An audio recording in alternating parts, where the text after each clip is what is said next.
Seminar, which we've said is all about the powerhouse economies. Now, I think all of that needs a little bit of explanation. First of all, seminar, it sounds dreadfully academic, doesn't it? It sounds like we're all sort of seated in some college campus, but it's not going to be like that. I don't want it to be dry. I want it to be thoroughly engaging and interactive, and we're going to have 5 separate sessions on these powerhouse economies, and I'll explain that phrase in a second too.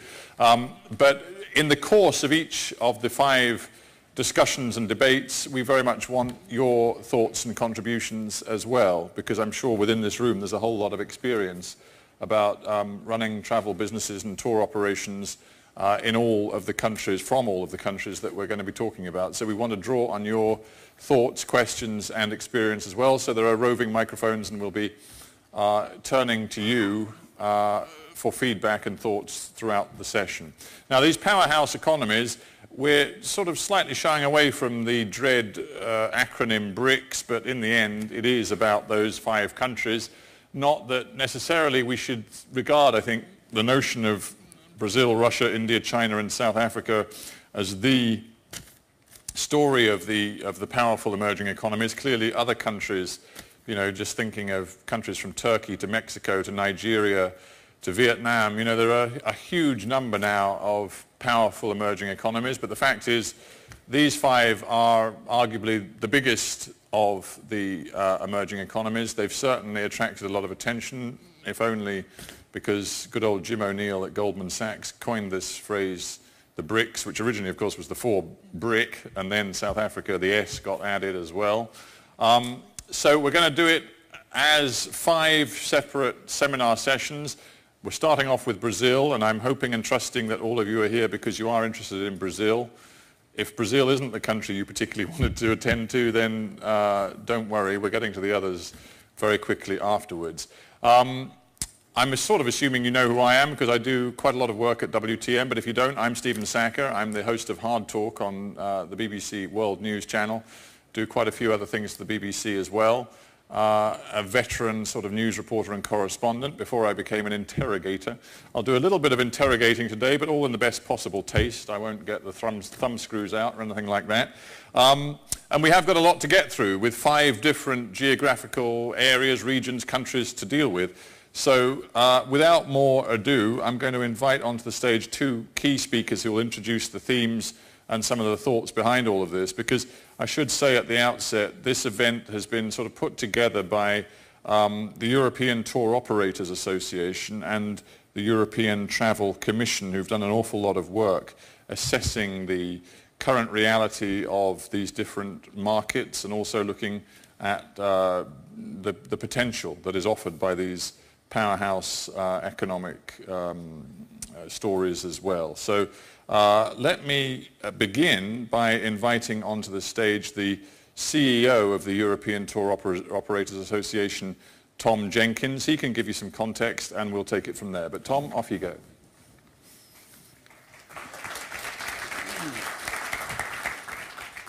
Thank you, Stephen. I think my role today is very brief. I ought to say a few words as to what we do at the European Tour Operators Association.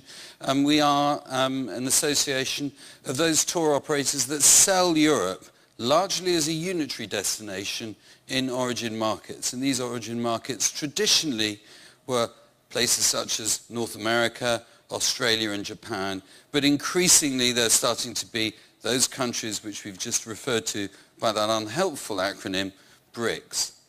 Now, these are obviously the subject of today's discussion, but I think it's really up to me to stress that what is, I hope, going to become very apparent in the discussion today is that these countries have very little in common with one another. They're all individual countries, and above all, the people that we're selling to in those countries are individuals in those countries. And generalizing in the way in which one tends to about a market tends to be very damaging. Generalizing about a group of markets is perhaps even more damaging. So I hope today what we'll be hearing is how very different these places are. They are only similar perhaps in the fact that they form part of the dreams of the origin market, the destinations in Europe. And these dreams tend to be very, very far from reality. So One thing I would like to stress also is that if anybody wants to have any of the information we screened today, they should leave their business cards at the exit. We'll be happy to send any information that we show today out to them. And furthermore, one of the things that will haunt discussions today, I'm sure, is the extent to which visas are an issue in these origin markets. And if you want to know more about visas, again, this is something we're working on at ETOA, so give us your card and we will furnish you with that information.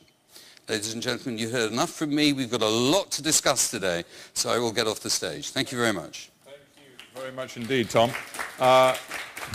Yeah, I'm already primed for plenty of debate about visas from all sorts of different angles, so I'm sure that will come up. Again, before we get going with the first substantive debate on Brazil, just a few brief words, I think, from Leslie Vella, who comes from the European Travel Commission. So, Leslie, if you would take the stage, and I think you're going to join our Brazil discussion afterwards, but give us your opening thought. Well, thank you very much, and good afternoon. My name is Leslie Vella. I'm from the European Travel Commission, and for the past few years I've been chairing the Market Intelligence Group of the ETC. The ETC, which has nothing to do with the European Commission. It's an organization which brings about together 33 European NTOs with the prime objective of promoting Europe as a destination in the overseas market. So obviously the interest in the markets we'll be discussing this afternoon is very strong.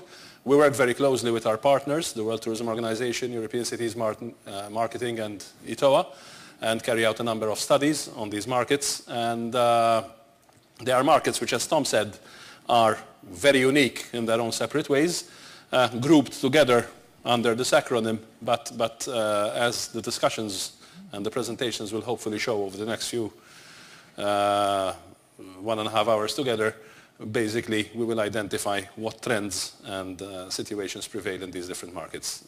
Thank you for having me here, and hope that we have an interesting afternoon together. Thank you. Thank you, Leslie, and do take a seat here in the panel because we want your insights into the Brazil market. And at that point, with Brazil in mind, I'm going to invite up to the stage our two key panelists who are going to join Leslie, and then we're going to have an opening sort of market intelligence overview report, which I will introduce in just a second. But first, if we get our panel together, can I invite André Fass from Abreu Online and Maria Morote, an independent travel consultant in Brazil, to join me on the stage. Give them a warm hand, ladies and gentlemen. We'll switch.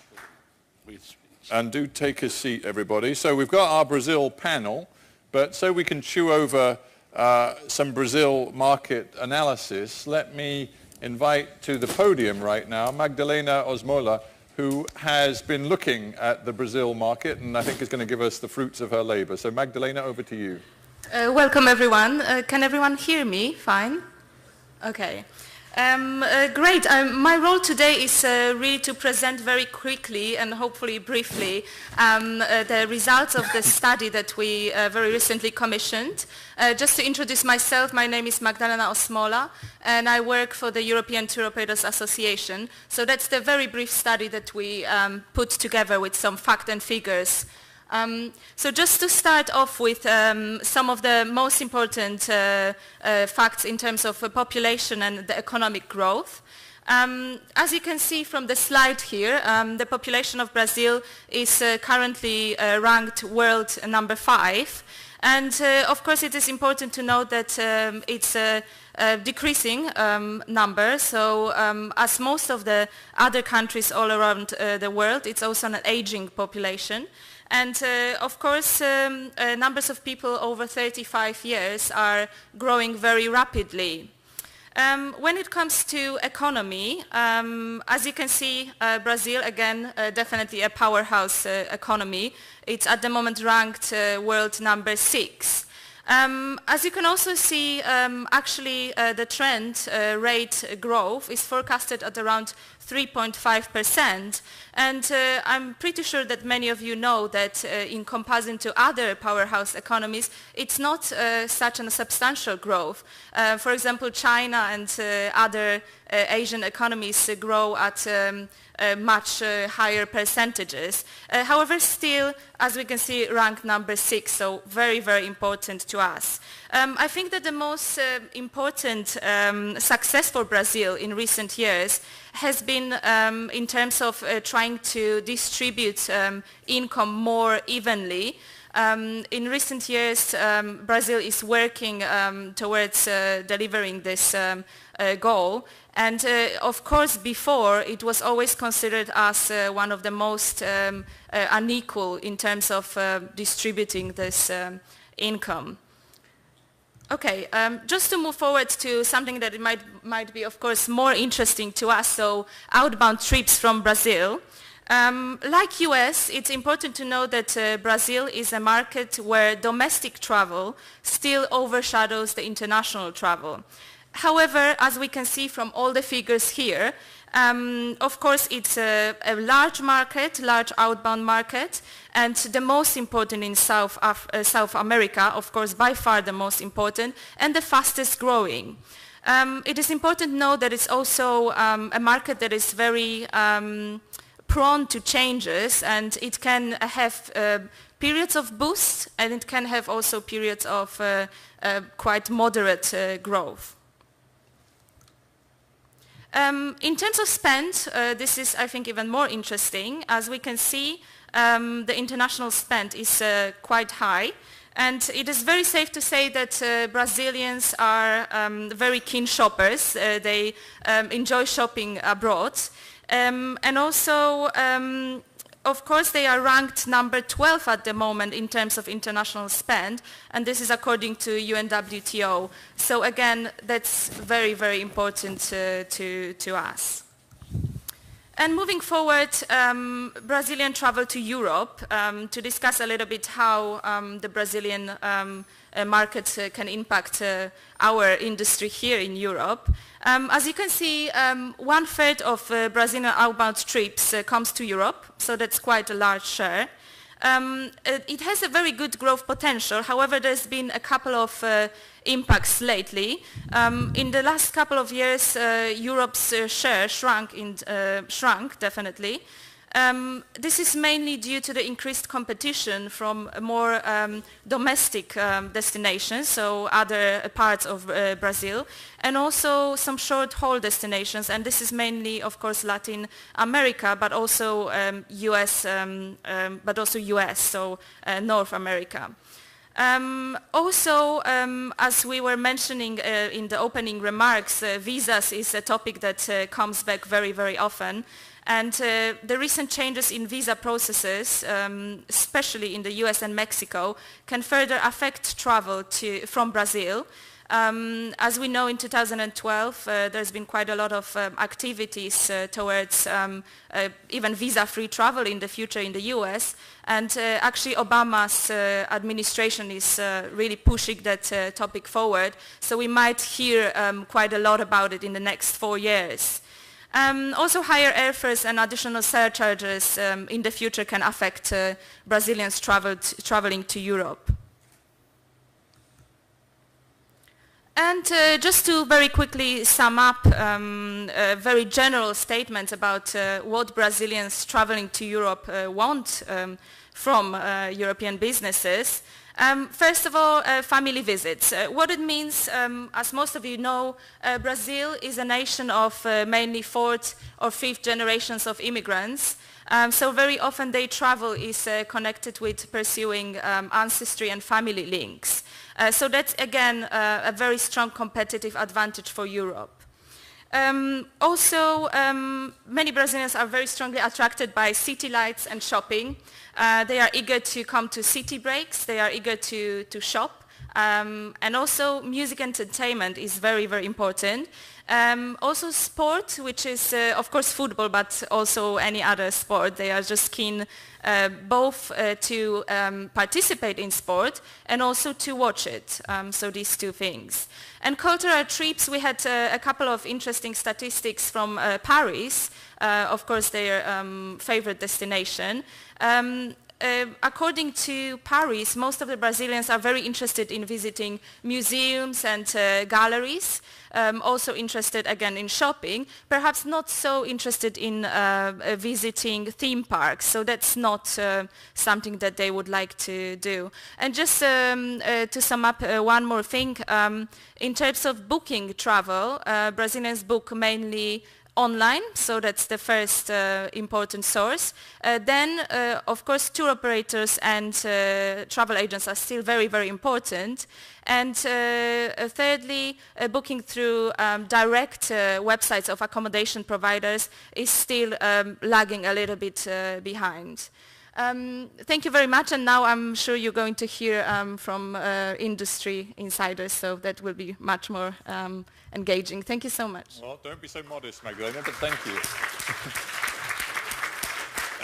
The initial thought strikes me that Brazilians like to go on holiday and watch good football. They're not going to come to England, unfortunately. But anyway, that's by the by. Magdalena, thank you very much for that. I want to start actually with Maria, because Maria, you are a very experienced professional tour guide, and you work with, I believe, Brazilian tour groups in Europe. So before we get into too much discussion, we really need to hear from you, draw on your experience and tell us what works for Brazilians in Europe, what doesn't work, and how you see trends right now. Right. I mean, what used to work for Brazilians 20 years ago, it's not necessarily working now anymore. I mean, generally, they're still very much interested in some things. For example, things related to monarchies, castles, palaces. They absolutely love it. It doesn't exist there. Cultural visits, yes, they are important, but it's a combination of all of that. 20 years ago, you had a 60-70% of a cultural visit that had to be in the packet. Today, it's just more, there has to be some shopping time. That is, I find, has changed a lot. But you have to have all the elements. You need to have a little bit of space for them so that they can wander around, do some shopping. They love shopping here. They feel safe, which they don't necessarily feel in all their major cities. They love the fact that public transport here actually works in most cities in Europe, and they can get easy from A to B. All those things they really like. But they want also to include some part of cultural visits, especially anything that's very, very ancient, very, very historical, they really like. So, yes, they have beautiful landscapes, for example, in Brazil, but something like Switzerland, where you have wonderful landscapes, and next to it, a 13th century church, that does it for them. They really... Yeah. How big an advantage do the Iberian, I mean Portugal obviously, but maybe Spain as well, how big an advantage do they have because of cultural ties and similarities and linguistic, obviously in Portugal's case, linguistic ease? A lot actually.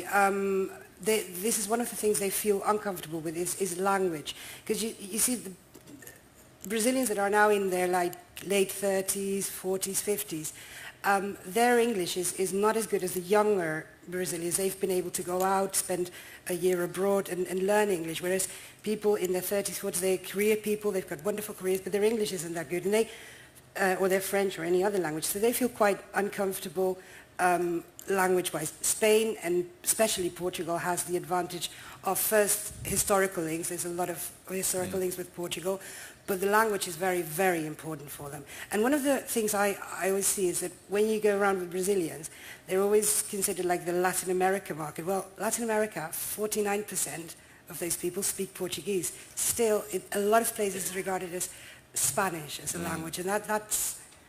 Interesting. André, I want to bring you in, because one of the very interesting things that Magdalena told us, it was so interesting I wrote it down, is that, you know, despite everybody talking about the potential of the Brazilian market, Europe's share of outbound Brazilian travelers is actually going down. Now, what does that say about Europe's failings with the Brazilian market? Well, first of all, good afternoon for everyone. I've been working for the last 2 years for the largest travel group in Portugal that's very well established in the Brazilian market, and we've been experiencing a growth in the beginning of the year was like Really? crazy, and then we've been checking right now that they slowed down the last months, but I think it's because of the domestic traveling, like Magdalena said. That's one of the main markets over there, and that's why I think they are slowing down right now, but I think it's still growing. They still have a lot of potential. Yeah, well, that's good from the point of view of your particular business, and I guess going back to Magdalena's point about linguistic ties and cultural ties, you're in a good place being Portuguese. We are Portuguese, and we've been in the market for a long time, very well established for almost 50 years in Brazil. So. But my strategic sort of thought for you would be, if it is indeed true that Obama is pushing to ease the visa situation for Brazilians traveling to the United States to the point where there may not even be a need for any sort of visa at all, that's going to be a huge challenge for you guys in Europe trying to build the business. So many people want to travel into the U.S. and the situation is struggling because they are not well prepared to get all visas. So and there's a lot of money that they can spend out there, and that's why they are. But what I'm saying is, are you prepared for a time which may not be so far away where Brazilians don't need visas for the US, and therefore some of the travelers that are put off the US at the moment because of the visa requirement will therefore perhaps be more enthusiastic about the US, and it may affect your business and other businesses trying to attract Brazilians in Europe? Yeah, it may affect, but US has been forever one of the main destinations for Brazilians, right? Because Brazilians, as a Brazilian, we have a lot of influence from North America.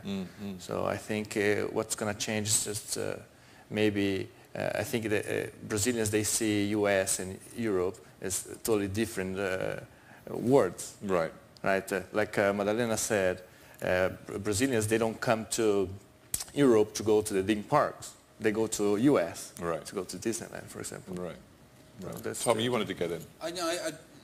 I would just stress that that Europe is losing market share in Brazil is not a unique thing. Europe is losing market share in most markets.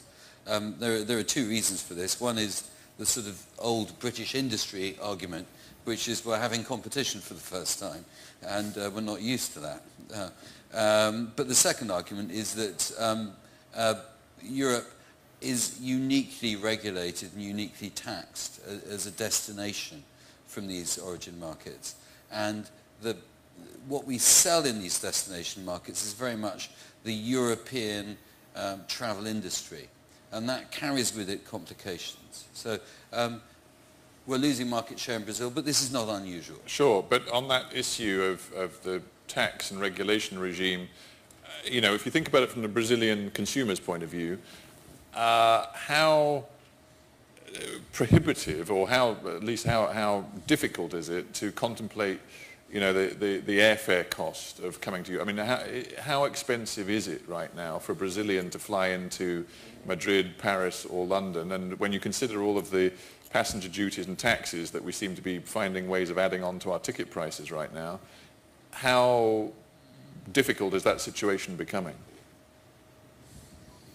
Well, I think the Brazilians, the taxes and regulations, they are not a big issue right now, but the big issue, the language, like Maria said, is it's very important, and the visa and for the Americans, it's not going to slow down the European market. I think Brazilians, from my point of view, I think the European destinations, they need to show something else to Brazilian people, because they only know like Paris, London, Rome, and there's a lot of things to show.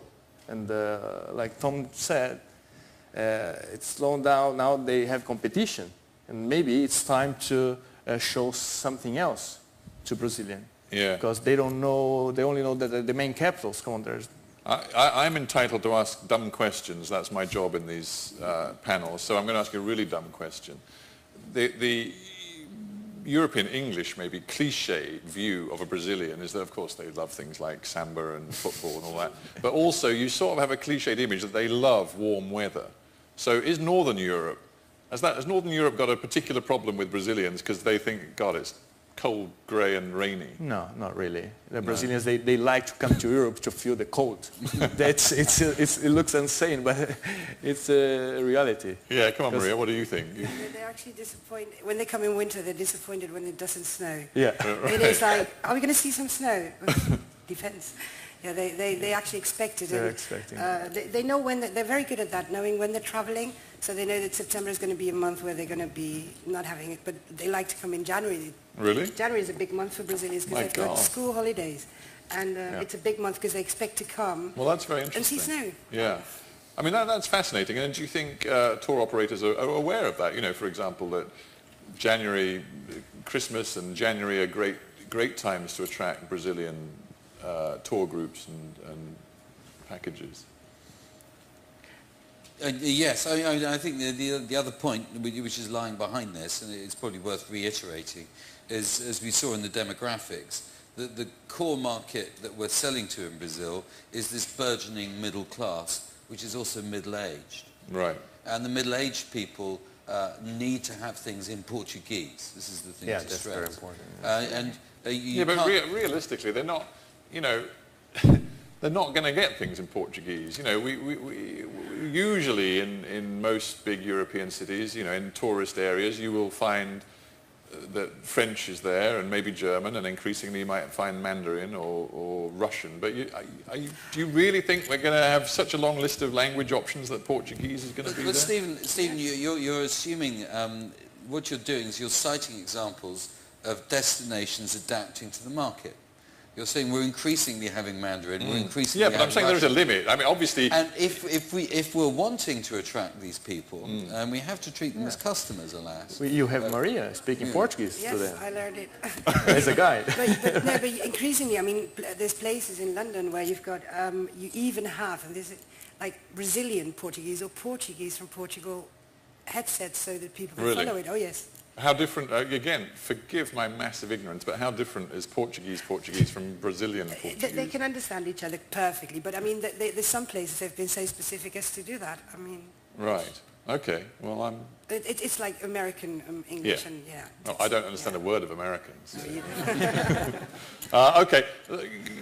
Brazil, I want to tap into any Brazil knowledge or thoughts or insights or questions from anybody who works with the Brazilian market, wants to work with it, has any knowledge of it. Anybody, do feel free to chip in as we continue our discussion. Is anybody wanting to contribute right now?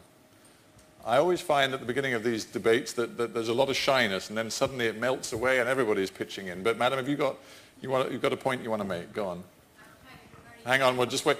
If you would, just tell us who you are and give us your point into the microphone. Hi, good afternoon. Juliana Muschenti, I'm a travel writer. I have had the opportunity to live in Brazil, in Florianopolis. Oh, that's a nice place. And I'm trying to live now in Portugal, in South Portugal, the beautiful region of Algarve.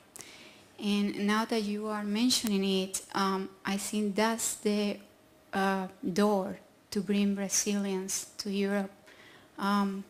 Portugal has all the conditions in nature, in hospitality, in cultural offer, and the language to bring Brazilians through. It's a different face of Europe as well, and it's more affordable than most of the destinations. And there are not only the traditional ways of getting there through Lisbon, for example. Now we have Faro with direct flights connect to London actually. So it could be considered to create packages going to South Portugal and then for some snow in the Nordic countries. To answer your question, the difference between Brazilian and Portuguese is open and closed vowels. So you just need to modulate a little bit more when you talk to language lessons can begin after this session, but thank you for that. Interesting point about flight connections. and where they are right now, if they're good enough, and where you see the potential for adding new connections between Brazil and Europe? As I said before, I think by living the last 8 years in Portugal, living in Lisbon, and I see that the tourism boards, they don't promote other destinations. Just show like Lisbon. Right. And in Portugal, you have so many beautiful things to see, and people don't know it. And I believe that it happens the same in other European countries. I don't know if my colleagues here agree with me. And well, Tom, you've got to get your act together. You know. Yeah, no. If I'm responsible, then I have to get a lot of things together. You're right. Yeah. I'll tell you what, and again, this may sound ridiculous, but is there not a bit of a problem over the next few years with attracting Brazilian tourists in that Brazil's got so much going on internally, you know, from Olympics to World Cups to all of the stuff that will go with that, uncovering, you know, Brazil for an international audience. Brazilians may frankly look at what's going on in their own country and think, well, you know, why should I go to austerity-strapped Europe when there's so much going on in my country and my continent? Go on. Yeah, I don't know, because most of those competitions are when they're not really traveling. I mean, most of Brazilians come April, May, September, October. Right. There won't be any football going on then. I mean, not that type of football. Right. But there is a buzz about Brazil at the Yeah. moment. And do you think Brazilians feel that too, and are getting more excited about discovering their own vast country, never mind coming to Europe? I still think they want the Europe element. Yeah. they give a lot of importance to go abroad. Brazilians, they like to, well, show up, show off. You know, to say to their friends, like, I've been to Madrid, Rome, London. They like that. So it's a cultural thing. But what about, you know, countries differ in the priority they put on travel. You know, we're talking about this growing Brazilian middle class with more spending power, and that's obviously great. But in some countries, spending power would be applied to acquiring, you know, more and better consumer goods, you know, better gadgets, better TVs, a bigger house. They would look to spend to further their sort of material life at home. And travel might be quite a long way down the list of priorities. I mean, in Brazil, is travel experience quite high up the list of priorities? Yeah, I think the travel is a big priority for Brazilians. We have seen the last 10 years a lot of people moving from class D to class C when they start buying things like TV, fridge, cars, but now we have more people in the middle class and they have those things and they're traveling more. So that's why I think there are a lot of potential for Brazilian market. I remember when there was like years ago when there was so much inflation, about 95, 94, money they had in the bank was worthless like in 3 weeks' time. So a lot of Brazilians came over because they thought, well, I'd rather get something out of it. I'll travel because I've paid for my trip and, you know, I've paid for it now. It's not going to change the price. And at least I invested in, and they see it as an investment travel as well. Okay, well, you two, you know, looking at the Brazilian market and wanting to see it expand for your own sort of personal and business reasons, you've got a representative of the European tour operators here. You also got the European Travel Commission here. What's your message to people who take an overview of how Europe presents itself? What's your fundamental message to these organizations about how Europe what it needs to do to maximize its presence and its potential in Brazil? Well, for Brazilian market, I see that many companies that they want to go for Brazilian market, but they don't know how to go there. And I think they need to be aware of some barriers that they can find then, like the culture, like Brazilians, they are not like European people. They are not so formal. The way of doing business. So you need to be aware of this point. You need to chill out a bit more. Yeah, exactly. Tom, when you're next in Brazil selling Europe, you've got to take your tie off, get your sandals on, your shorts. Yeah, we don't use tie for the travel industry. Yeah. And for example, they don't trust so easily in people. So that's you need to be aware of this. The language, Yeah. It's very important if you don't speak Portuguese. So not so many Brazilians, they speak English, right? Maybe they speak Spanish. I was going to say, it's the second language, Spanish, not It'll be more English. Spanish than English, yeah. Even though we know that the English language is very important, but because of our neighbors. Your neighbors, yeah, exactly. Yeah. And I think that when we go to Brazil, another thing to be aware is how big is the country, and there are a lot of differences that you can see. And if you go to São Paulo, or if you go to Recife, there's a big difference. We know that most of the travel business is in São Paulo and Rio, but there are a lot of business out of these two main cities. And what else I can say? Payments issues. You need to understand how it works, because it's different. Like Brazilian, we are used to pay things in 10 installments, for example, 10 times. So, and it's hard to make understand how can we do this, and who could we do this for us in the Brazilian market. Sure, So but interesting, Brazilians are very much used to paying for holidays, vacations on the internet. I mean, and buying. Yeah, on but the even in internet, you can pay in 10 installments. Can you? Yeah, yeah. It's interesting. It's different the way it works. So you need to be aware of that, and legal things like how to open a company, and it's not so easy to open a company. And one of the most important things I think is to find qualified professionals, good professionals in Brazil to help you to be there. Because in Brazil we see that they have a lot of potential, but they don't have a qualified professional to develop the market. So, right. All right. Well, those are good thoughts. Maria, any more to add to that list? Well, yeah, basically all that. And also, really, to not take Brazil as part of, I mean, they're not Argentinians, they're not Chileans, they are Brazilians. And yes, it is South America geographically, but they're completely different. A lot of packages are sold, you say the Latin American market, and you include Brazil, you have to really do. Argentinians are far more interested in only cultural bits than Brazilians. It has to be two different. It's not one market. It's one geographical area, but it's not one market. So if you think you can get away with a sort of generic South America operation, you're kidding yourself. I mean, it is happening, and it's still, I mean, a lot of the tours are still even shared between them, but it just isn't working anymore. I don't think, you can feel it. You can feel people want different things. And right, that's interesting. the culture is different. Yeah, all right, we're almost out of time, but we don't want to leave Brazil without anybody who's got a thought or a question about Brazil having the chance to air it. So stick a hand in the air. Madam, you've got your hand up. Let's get a microphone to you.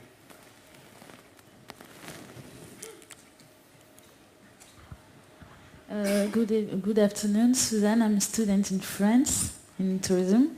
So how do they travel in Europe? Do they visit many countries, or do they just stay in a country like France or? Yeah, good question. I should have asked it myself, but anyway, thank you for asking. They like to visit as many countries as they can. Like I said, they take pictures and then go back to Brazil and tell their friends, oh, I've been in Lisbon, Madrid, Paris, Really? London, Rome. So in 1 week. Our cliche of the typical American tourist is a little bit like that. You know, you say you do Europe in a week, and that means you do Paris, you do London, you do Rome, you do Venice. They try and pack in a lot. Yeah? as much as possible. As much as possible. Maybe it's not the best way to know Europe, but... Well, But in this, they are not unique. no, they are not. But I just wonder, I mean, it's kind of expensive. No. No? It's less expensive when you do it like this. Otherwise, they would have to come back to Portugal. I see what you mean. You know? Right.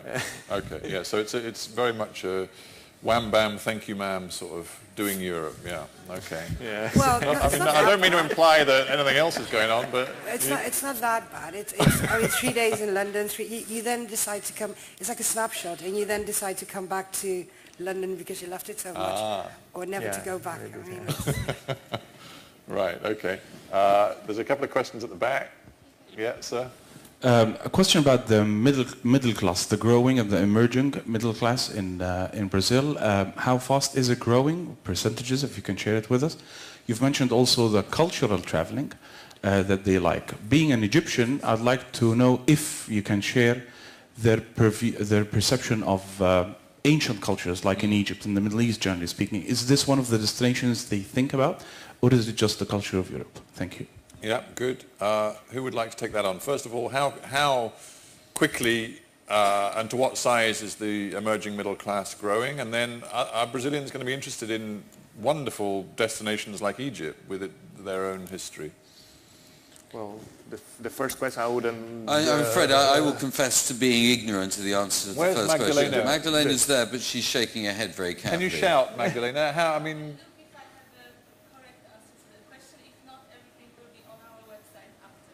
Sir, did you hear that? I'm afraid you've got to go to the website afterwards. I'm sorry about that. But anyway, I'm actually, having just come back from Cairo myself, I am interested to know whether a destination like Cairo or Luxor or, you know, the antiquities of Egypt, would that be something that would interest Brazilians? For now, I don't think it's the most important destinations that Brazilians are looking for.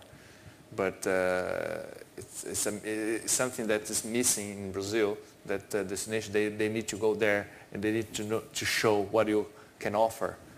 Otherwise, it's they're still thinking about... there's a challenge. So you can break that market for the first time. You can be the Egyptian who gets Brazilians into Brazil, into Egypt. Fantastic. I think the answer is also col tempo. I mean, with time, these things will evolve. Yeah. But don't forget that South America has its own ancient civilizations that are there to be explored. I think the real news about Brazil in the context of this discussion is that they get Europe. They are part of a wider European diaspora in a way in which some of these other powerhouse economies that we're looking at see themselves as being very, very different. Yeah. Okay, I think there was another hand up. Was there over there? Yeah. Oh, there's several. Goodness. Right, we're going to have to be snappy because I've got timekeeping issues. So be as quick as you can. Zacharias Ioannidis from Cyprus Hotel Association. I see a great opportunity here because there seems to be the seasonality is complementing between Brazil and Europe. There was mentioned that January, February, it's holiday season for breaks, so it's opportunity for traveling to Europe, and also September, October. So these are, from what it seems, a great opportunity for us in Europe, how to work together with the travel professionals of Brazil, of exchanging traffic and travel flows between Europe and Brazil, which will complement the occupancies of hotels in the two areas. So I don't know the views of the panel of how best we can find the professionals of the two areas working together in developing such reciprocal packages. Right. I think in the European Union institutions and in HOTREC in which we participate, there is some thought that is developing of switching traffic flows between Brazil and Europe. Right. Are experts exploiting all these sort of... there is an initiative led by the European Commission to try and promote low-season tourism from Brazil into Europe. It's certainly on paper and in theory seems a brilliant idea. How far existing market patterns already answer these requirements is an open question as ever. I mean, if low-season availability is there, it tends to be effectively priced and priced to attract visitors. But nevertheless, there is an initiative in this area. So let's see. The European Commission is putting money into promoting low-season tourism from Brazil. So we'll see if that bears fruit. Okay, time for one more, and then we'll have to move on, I'm afraid. But Madam, you've been very patient. Yeah, there you go. I'm from Brazil, and I used to work for STB, Student Travel Bureau, for 7 years. And you asked about language destinations. And for the last few years, Canada was one of the first destinations because of the price. Right. So one Canada dollar, it was less than 2 reais. And to go to US, it was average 2 reais. Now to come to UK, we have the facility for do not need visa. So it became our second destination, UK. But UK is very expensive, no? It's still even more expensive. Brazilians prefer to come to England because they don't need visa. So Right. I really think that it could be a problem for Europe, especially for UK, when United States do not asking visa. Exactly. Well, that's exactly what I was saying, and Yeah. you lot were saying, "Oh no, don't worry about it." But you should worry about it. And for young people, we work with young people in Brazil, and they usually, yes, they look for Egypt, yeah, and they look for Turkey, they look for, you know, New Asia, destinations, yeah. Yeah, and people who traveled a lot in Brazil, for the first time they prefer US to do shopping, especially to do shopping, or go to New York. Who wants to know more about US, go to California and Florida. And so, I think those are the most, the biggest destinations. That's very interesting. And the message, I think, very important and powerful message from what you've just said is that all of you, with your different interests in Brazil, Europe, travel, shouldn't be complacent. But people who came to Europe, you know, they probably went to US, and so they want cultural travel. Right. They are not looking for shopping in Europe. Yeah, maybe you agree with me. And they really want to travel, you know, in more countries as they can in the first trip. But then they choose a country that they like more and come stay more time. Yeah. So this is the way Brazilian works, you know.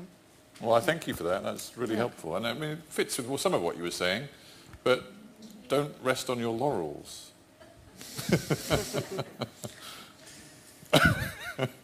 You're looking quite affronted, Tom. Oh, no, my laurels are never very comfortable, so All right.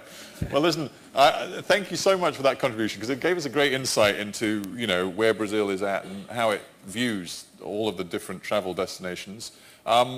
Ladies and gentlemen, we have a very busy schedule today because we've got so many different countries and markets to address. So I'm going to have to, just because of the time pressure, say goodbye to Brazil and thank you very much to a terrific panel. Thank you, panel, very much indeed. And I'll tell you what, there's going to be literally no more than a 3-minute break now while we get the new panelists microphoned up. And so if you need to stretch your legs, whatever, 3 minutes, but we'd love you to come back because next we're dealing with India. India next.